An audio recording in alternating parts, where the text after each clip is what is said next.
This Kanye docu-series is just truly incredible. There's no other way to say it.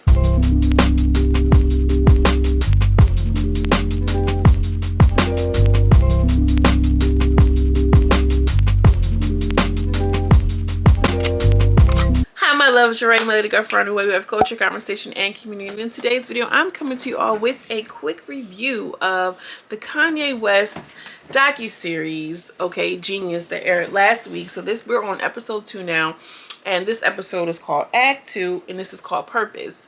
The episode kicks off with, just the footage that Cootie was, recording over the years. Cootie is his friend of over however long they've known each other, but he's pretty much documenting Kanye West's life, his start, and pretty much like he's probably still filming them now. But they're all from Chicago. They met on a public access channel interview, and he's been with them the whole time because he said it was something about Kanye that made him feel like this is what he should do. So that's just a little quick blurb for anybody who hasn't watched it, doesn't know what it is, or whatever the case may be. Y'all, I was so emotional, and this is a little bit different kind of review for me because I'm like still a little bit emotional after just watching it, because y'all, like, this shit is profound. It truly is. And then to see how Kanye is now, like, you can still see remnants. Anyway, I'm rambling. Let me not even get into it. The episode kicks off with Kanye still being played. Okay, so y'all remember Pete Crack is back, okay? And I'm very close to Philly. I'm 15 minutes outside of Philly, so I just remember that Rockefeller had, like, it was a whole theme of like G's up, hoes down, you know what I mean? If you had, think Dipset, but like with more money when you think of Rockefeller, you know what I'm saying? So like Dame wasn't trying to hear what Kanye was doing. He thought Petey Crack was the more marketable artist. He was hood, he was from the streets, he was from Philly, he from New York. Kanye from Chicago. Y'all don't even have those cultural connections outside of y'all just being rappers, young rappers getting money, whatever the case may be.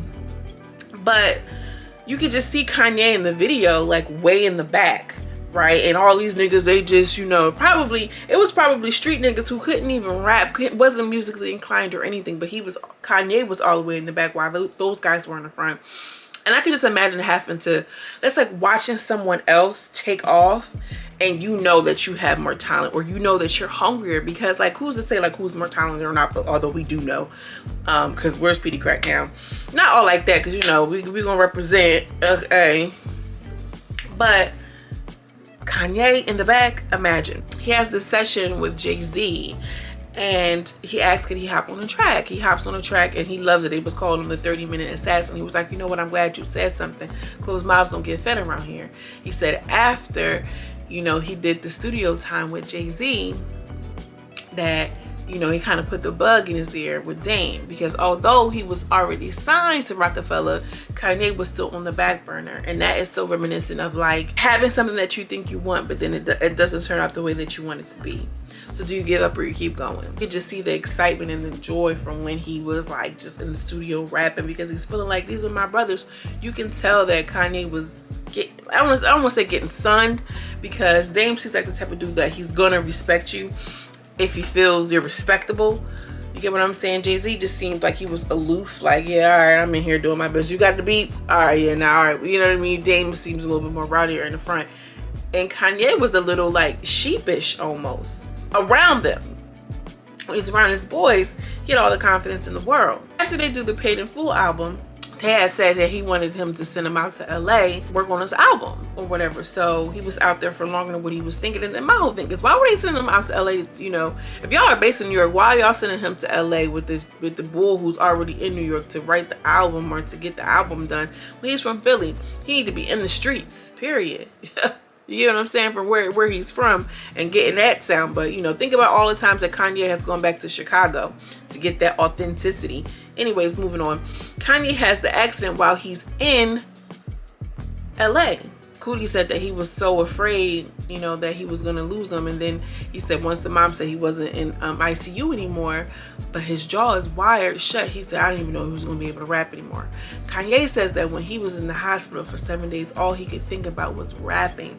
And y'all, imagine that. Imagine being so close to what you actually want and something so devastating happens. If you're a hairstylist, you lose a hand. You know what I mean? If you're a football player, you tear a ligament, okay? You know what I mean? Like something that's going to make you not 100%.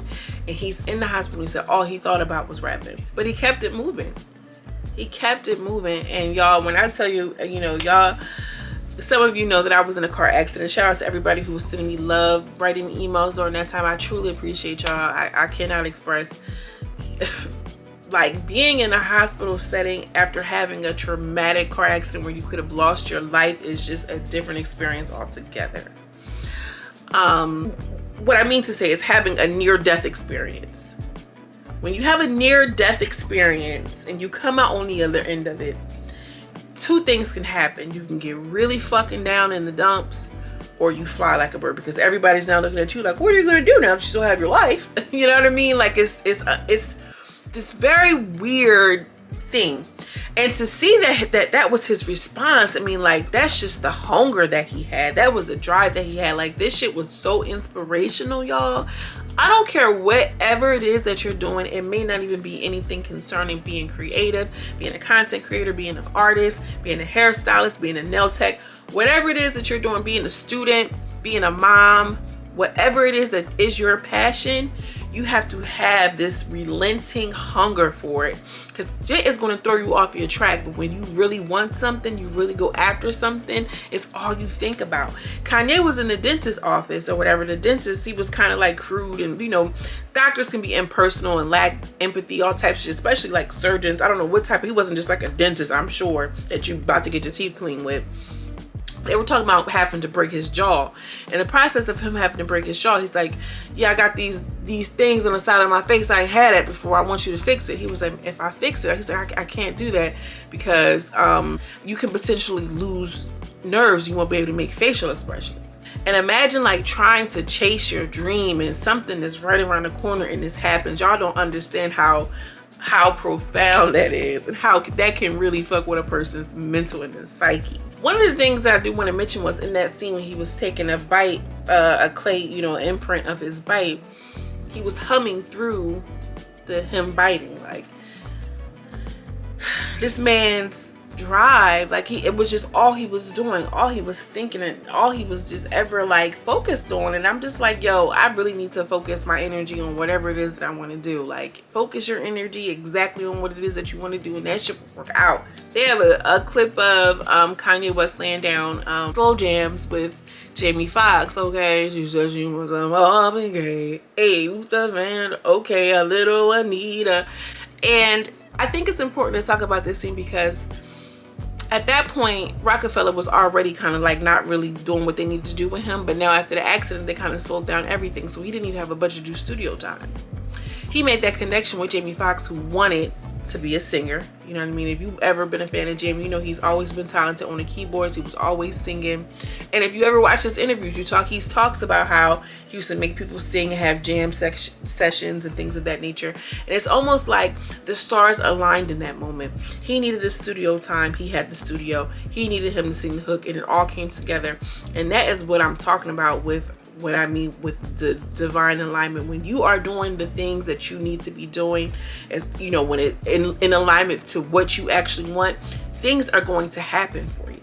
And I just feel like that was just amazing to see that, because I knew the backstory of like the whole Kanye and Jamie Foxx, and because I'm a Jamie Foxx fan, I've seen him talk about it 1,000 times almost. You know what I mean? The first time of him meeting Jamie, and then to see the footage and to know the backstory, to hear from Kanye, it's just like, wow. The moments that were caught. Oh man, let's talk about the mom, Donda. What an angel. What an angel she was to Kanye. The way she spoke over his life, the way she spoke into him, the way her words lifted him up, the way he stood on her words. That is how I want to raise my son. Not for him to, you know, go off the deep end or whatever, but if that's the case, you know what happens. I God willing, will still be there to guide him through it, because we all know Donda has tragically lost her life, whatever the case may be. But wow. The way he responded to her, And the eloquence that she possessed, the way that she spoke, I feel like if a lot of us had the type of support, even if it doesn't come from your mother, it's special when it does come from your mom, but even if we had an ounce of the support of which Kanye had, you know, and I'm saying all this to say it's important to have people around you that truly believe in you. She was invested into his lyrics. She was invested into his image. She understood and she knew the certain nuances. She was all the way with her son. You get what I'm saying? And I can see how not having that real support, that the warmth, not having that warmth, and being in this world alone, because that's what so many people say when they end up losing their parent, that they feel alone in the world. It's heartbreaking. It's heartbreaking. But it's also on the flip side, it's so heartwarming to see his mother in his corner, the way that she was and the way that she raised him to be. Even the way she says his name, she's so proud of him, you can just tell. And he's, you know, she in the studio with Puff, he like, yeah, that's my mom, you know what I mean? Like, it's just, she knows the lyrics. It's just a beautiful thing. It's a beautiful thing to see. And I love that, like, you know, although his dad wasn't in the picture, we don't give enough credit to the moms who really are there for their kids and do it. And that is a beautiful example. Beautiful. Another thing too that stood out to me was the fact that he was supposed to get the surgery, but he decided not to because it was right on the brink of him dropping the album, which came out, he said that he, you know, did through the wire, $33,000 in the hole that he paid out of his own pocket. And he was going around collecting, you know, footage from everybody who was in contact with, like Pharrell, who heard the song and thought it was amazing, thought it was incredible. It was also including like people from Detroit, people from Chicago, or not Detroit, but from Chicago, wherever he was from, onto his album. He had D. Ray Davis who said, you know, you make me want to go get into a car accident. Like, you know, real funny shit. Like, and if you going to come out of it stronger than ever, you know what I mean? It make people want to have those type of things that push them to the next level. Essentially, that's what he was essentially saying. And Kanye, you could tell at that point, needed that validation.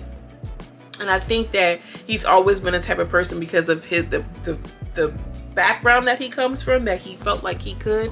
But you need validation from your peers, so that's important. That's why I'm saying it's important to surround yourself with people who are like-minded and want to see you win, want to grow with you, want to see you grow, and I want to grow. And even if you don't have those people in real life, in the physical right now, y'all, you can find somebody in this world who can fill that void. You know what I mean? That's a whole nother video. But all in all, man, I was so moved. I was so moved with this Kanye Genius thing, man. It's just unbelievable. If you are on any kind of journey to get to the next level, watch this docu-series and just pay attention to the hunger, the obstacles, how he maneuvered through them, how he stood firm on the vision, and it ended with him winning the Grammy, right?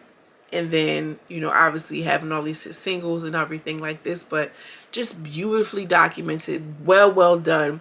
So inspiring. If you are a content creator, if you do anything creative, if you have a small business, a big business, if you're in school, yo, watch this. Anyways, y'all, make sure you hit the thumbs up button and subscribe, okay, if you enjoy this content. Even if you don't grow, just go ahead and do it and help me out grow on this YouTube algorithm. Just keeping it real. As always, I'm sending you much love and much light, and I will see you in the next video. Peace.